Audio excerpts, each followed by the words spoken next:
joining me today, I am joined by Ian, my friend and a business associate of mine as well. He is the Gym Wolf PT, so he runs his own personal training and coaching business. You'll see him on LinkedIn. He's really active, sharing amazing content about his clients and different bits of information around how he does things. So check him out on LinkedIn. For those of you that don't know who I am, my name's Cameron and I run a company called True Fitness, and we help CEOs, business leaders to get incredible shape in 6 weeks. That's the elevator pitch for you.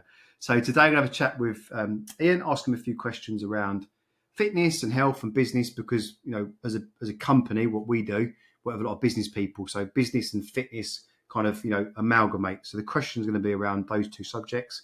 So let's get into it then, my friend. So tell us a bit about, you know, your journey from what I know to be the corporate world to kind of where you are today. Yes, so thanks, Cam. My background is probably quite different from a lot of PTs and fitness professionals in that I didn't get into it straight away. I've always been into fitness training and played a lot of sport in my younger years, and you know, I've gone to the gym 30 odd years non-stop. But my initial working life was I started with a company where I worked for 23 years. Started at the bottom level, worked my way up, become the quality assurance manager for the entire company, and then the production manager. And it was a good company. They backed me well. I've got a lot of qualifications that I don't probably use as much as I should now because I'm doing fitness, but I've got black belts, awards, Six Sigma, lead audits. I've got a business degree, did NEBOSH health and safety, and now I'm in fitness. So I was coming up to 40, and there's a story really that really shows why I transitioned. I was in our weekly meeting that I used to have with the managing director, and it was the same meeting every week. It was basically two outcomes. We either need to put more overtime on and bring new staff in, or we need to get rid of staff. And it really hit home to me in that meeting, but I'm coming up to 40. The plan had always been really just to stay at that company and work there till I retired. And that's what everyone around me thought, the managing director and directors, they thought I was there for life. And it just wasn't, it just hit me there. This isn't appealing for me. This isn't what I want to do with my life. And at the time, I had 2 kids, mortgage wife. I've got 3 kids now. I couldn't just quit on the spot, although literally in that meeting I was ready to. I was like, right, it was like the light with the star up in the sky. I'd seen it and I'm like, the eyes are open, I need to do something. But I couldn't straight away. So as a result, I went home that night, spoke to my wife, and I was just like, I need to change, but I need to do something that will really motivate me, really I can get into, that I really want to do. And fitness just stood out. Fitness was like, it's my hobby. I play sports. I go to the gym. I love talking about fitness. I love reading about fitness. Everything in my life, not everything, but a lot of things is fitness driven. So that really was the changing moment. But like I say, I had a mortgage, wife, kids. I couldn't just quit. So the following year was spent working full time for the company still, but setting up what turned out to be Gym Wolf PT on the side. So, you know, I got my qualifications as a personal trainer. I did a lot of courses, did a lot of learning, got involved in social media, including changing my LinkedIn profile from being a business one for the company to my own personal one. Spent a lot of time on there, and it literally was about a year later, to the exact month, I'm not knowing if it's the exact day, but a year later, I literally got to a point where I could say, right, I'm leaving this corporate world, and Gym Wolf PT is coming to life. And the rest is sort of history. I've been doing that now. That was back in 2017. So I've been doing this now for six years full time. And yeah, I'm enjoying it, loving it, helping people, getting to meet great people like yourself, Cam. Spend a lot of time on LinkedIn and do a lot of things elsewhere. So yeah, How did that feel when you went from, you know, corporate to running your own thing? Lots of different feelings. So excitement, motivation, but also, I'll not lie, fear. I mean, after 23 years, when every month I was getting and it was a decent salary popping into my bank every single week, getting pension paid for. You can plan, right? You can plan your expenses and everything. I had an annual bonus that were linked to the company's performance, and that all good stuff that actually had kept me there for so long. I used to finish at dinner time on a Friday, have all my weekends free, nothing to ring. But over the weekends, I was always thinking, Monday's coming. I wasn't enjoying it. So, Yeah. like I say, there was the excitement, motivation, but it was tainted with fear. It was a big step at my age with responsibilities, like say kids and a wife. It's not just all right. Well, I'll just give it a go, and if There's a lot of stake, right? Money, then yeah, I still had to pay the bills. I still had to do stuff I needed to do. And hats off, man, from going from that world to the world you're now in is incredible. So it's great to see people do well for themselves, and also you see lots of people that get a job and stay there forever, even though they're not happy. They don't take that step. It's scary, and it was nearly me. Nearly, but well done, man. It's amazing. It's an amazing story. So, not talking specifically about the corporate world or specifically about your business now, what would be like the top 2 or 3 lessons that you've learned in business in general? So I'd say the main one is knowing you can't do everything yourself.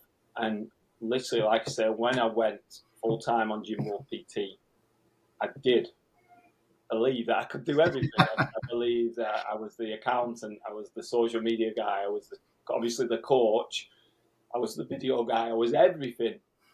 And it has took me a long time and to change from that, but I do realise now you need to get help. I've got a skill set in the sense of what I offer on the fitness. I think I do relatively well on what I do on LinkedIn, but there's so many things I don't know, or I'm literally do them and I do them to a very low level. So a big thing is now getting involved with people who do the things I'm not good at well. So that's a big one. Scheduling time is an important one. It's like suddenly when you go from working at 9 till 5 or whatever to having your own business, you think, wow, there's so much time, there's so much things to do everything. But that can easily get taken up with minutiae and stuff that's not building the business. It's easy to be a busy fool, really. And I've certainly was that at the beginning. I'm not saying I'm perfect now, but I was doing a lot of things, and I look back and think, was that giving any benefit to the company today? Or no, I've kept busy, but I'm literally not done anything that's took the company on. So scheduling out, really planning the day out is something I'm really working on now. I'm working with someone on that side, and like my calendar is like really precise now. I'm not saying I don't sometimes deviate from that, but having that Monday, this is what I'm doing today, Tuesday, Wednesday, but is important to me. Yeah. So yeah, that's 2 things on the business. Let me just have a think about the third one. Yeah, that's right. I just had a quick question actually, because on the scheduling side of things, because I've got kids, you got kids, you know what it's like, right? There's sometimes kids don't like working to schedules or working to patterns of play, right? You have this, remember always back in the day when you could just turn up on a Monday to work and go, right, I've got all the time in the world, got no pressure, no stress, you got kids out the door. Like for you, what did you do in those moments when, the kids, for example, one of your little ones gets sick, you have to pick them up from school. But how do you deal with that, like from a scheduling point of view, but also mentally? Because for me, that really throws me out sometimes when I've got a less best laid plan, Yeah. The kids is a big point. So I used to have a lock on this office door, but my wife let me take it off. So now it's more like a playroom. I'll come back sometimes from wherever I've been, and there's toys in here. But I try to keep it out. But just knowing that sometimes business can wait is important. Yeah. To me, family will always come first. Don't get me wrong. There's occasions when you've got a busy day lined up, and like I say, kids are ill, and it just throws it out. And at the time, it can be quite stressful. But I always just try and look and say the bigger picture. That'll happen another day. If it has to wait a day or even a week, it can still happen. The kids being ill is something that's happening now, and it needs to be dealt with now. Yeah. A big thing with being in business is balancing that with family. Yeah.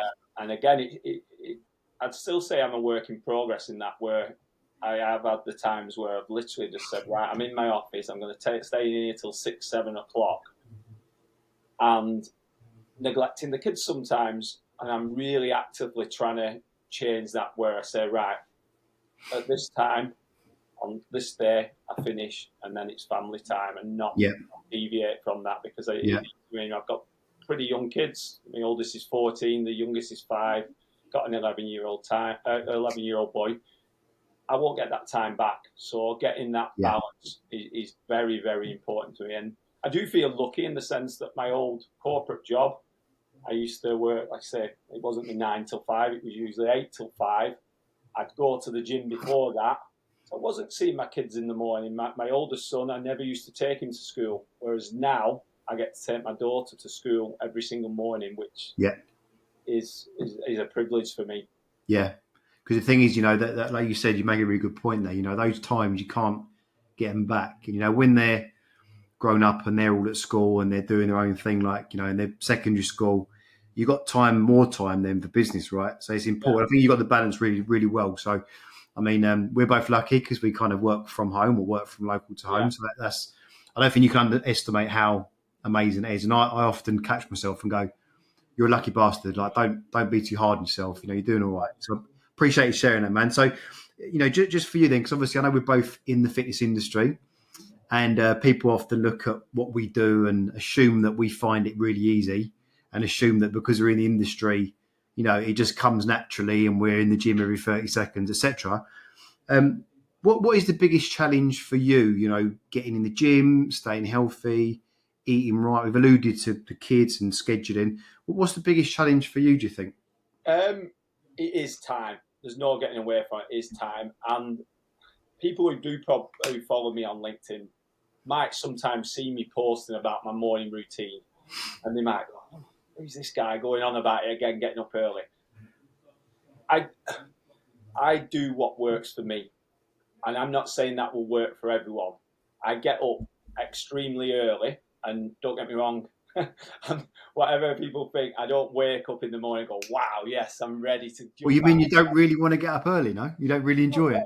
No. I have actually a little tactic to that and I've used this for nearly 20 years, because that's when about 22 years ago, I started morning training after telling myself for years I wasn't a morning person. And the technique I use now is, as soon as I wake up, I ask one simple question. I take my mind 2.5 hours forward, and I say, will you feel better if you get up now or stay in bed? And 99.9% of the time, I always say I'll feel better if I get up now. Wow. That's literally, it's quite negative, really. It's like I say, I'm not jumping for joy in the morning. I'm not, but that one question gets me up. I mean, for 20 years, it's got Brilliant. me up at ridiculously early times. Yeah. Like I say, I know people have different schedules. I know sometimes it's not convenient. Some people get up early because or they just don't want to, and that's absolutely fine. I think with fitness, it's important that people and coaches, when they're working with the likes of myself and yourself, work to what works for the person. And like I said, the reason that the morning routine works for me is because I've got a lot of stuff on the end of the day. I do the school run. I pick the kids up after. I do things. So for me, like I say, I'm up at 5 a.m. I meditate. I do some visualization. I set out my plan for the later in the day. I've got a little bit of a checklist. I'm a bit OCD on checklists. Yeah. And then I hit the gym. Then on 6 o'clock, I actually do my social media for LinkedIn in a warm-up period. I get on the bike and I'm right. Multitasking. Yeah. And then at 6:30, I'm onto my gym workout, and then I do my cool down, and then I have a quick sauna, sometimes a sauna and steam room, shower, and I'm back. And like I said, that works for me. And some people are like, oh, that's boring. That's you mean, oh, he's in the 5 a.m. club and that. I don't see it like that. I see it as I've found something that my problem is time. I've got kids and family. This is what works for me.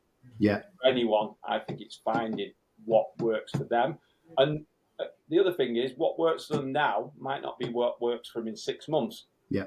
Life changes, circumstances changes, family changes, everything changes. So have to say this is stuck in stone, that you're going to have to do this for life or 6 years, 5 years, whatever. No, if the following month something better works, implement that. Yeah. So it's about changing. I think something that's something that's come up in my brain that, as you mentioned, that I spoke about that. I think this is an observation I make with people that I talk to all the time. Obviously, we talk to us as a company generally speak to CEOs, senior executives, business owners, kind of like senior people, right? And I think this is probably most people's outlook when on fitness and how things are. When they're in a position where they've never really done it before and they're not, they've not kind of got fit, they've not lost weight, they've never really been in their goal weight, maybe tried something and it's not worked for them. What I find is that people think that getting fit and losing weight should be really, really fun. And I think they look at it and look on Instagram as people with ripped six packs and they're doing silly videos and they're like doing bicep curl and they think that's the reality.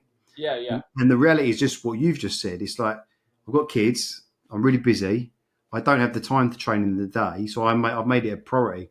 So I drag my ass up out of bed at 5 a.m, most days I assume. Yeah. In Christmas, when it's snowing, when it's raining, when it's hot, doesn't matter, you do it. And you do it because it's what keeps you fit and healthy, right? That's not sexy. That is not exciting.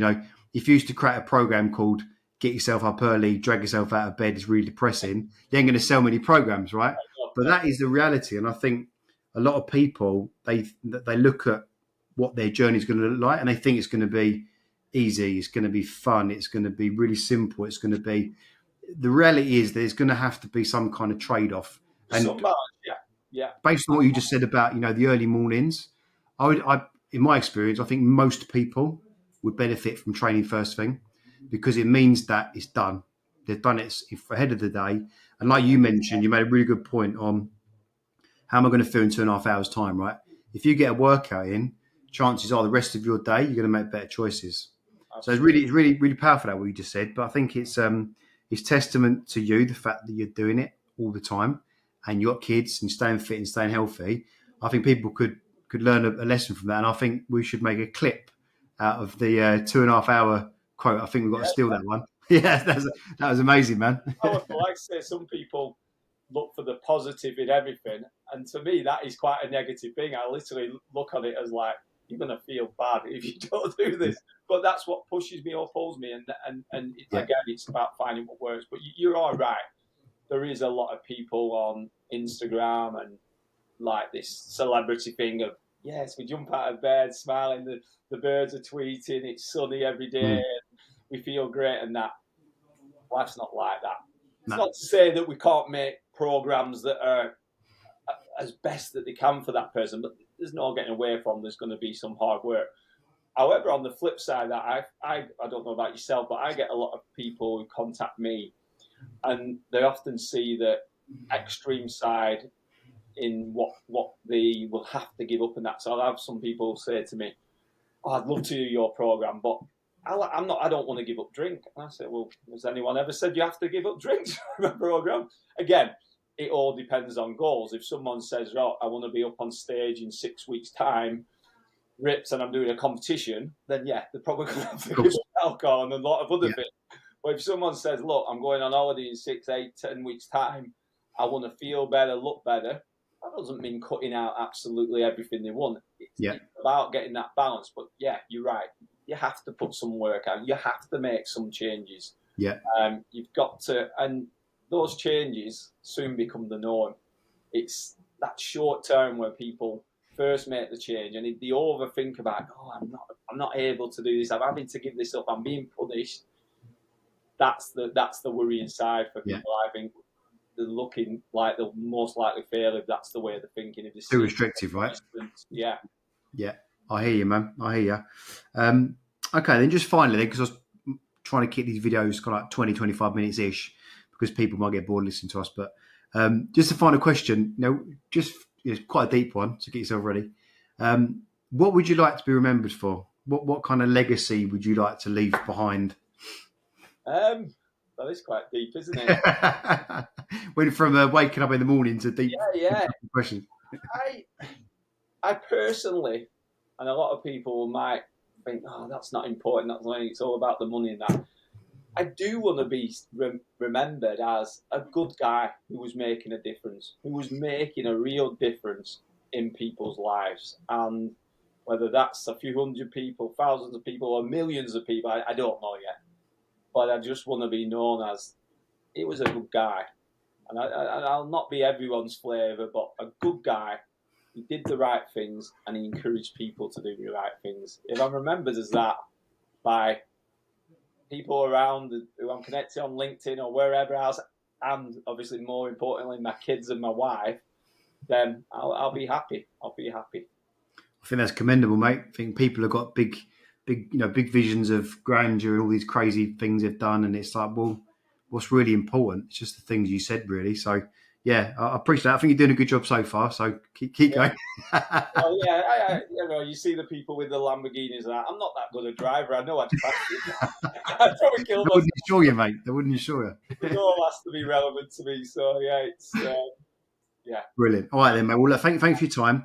I'm just going to kind of quickly run through, because underneath this video today, I'm going to put a couple of comments. One will be a little bit about Ian and where you can check him out. So what's the website they can go to check out what you do? JimWolfPT.com. Cool. It's Jim as in GYM. Some people think I'm called Jim. Yeah. But yeah, JimWolfPT.com is the website. Brilliant. So we'll put that link below so you guys can check that out. Also, from my side, for True Fitness, we've got a free ebook which you can check out, which I'll put in the comments below.